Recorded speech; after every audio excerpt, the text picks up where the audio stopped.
guys. Ano ni palit sa mga itlog guys oh. Guys, check sa vlogger ang pan guys. Itlog na by crack. Guys, palit na mo sa mga itlog. Daghan siya. Barato na, mahal pa. Asa ba ka? Palit na. Paba to. Wala bang gusto ron?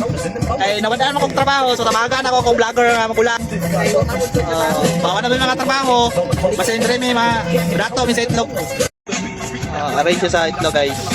Sirade ang portal. Back! Sana pa may dere sa. Wala kuan, bulisan. Oo maka. Wala yung rulis dere. Abuan ni barangay guys. Basa kita ka try. Salamat sa tindahan niya. Padayonan niyo negosyo kay para daghan ta lang mo. Salamat Buseng. Sa mga gusto mga order sa mga itlog. Comment mo sa comment section.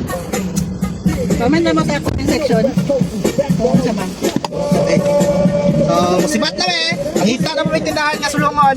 Kasaman na mga tindahan o. O, di. Sakto akong pagunong.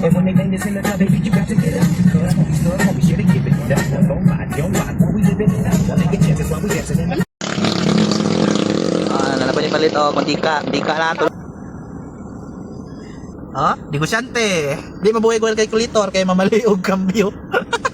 Ay ni palit og asukar, mo palibad tapos mo palit. Asukar. Pila ka sukar?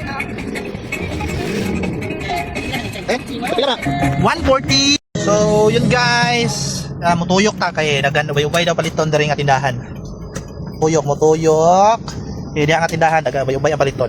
Ako ang seller dayo, ako ang kuan. Dagan siya paliton.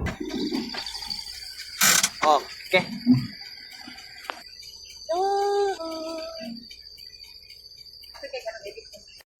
Guys, palit og pulo ka kilo, pulo ra gihatag, right puning tintirahan eh.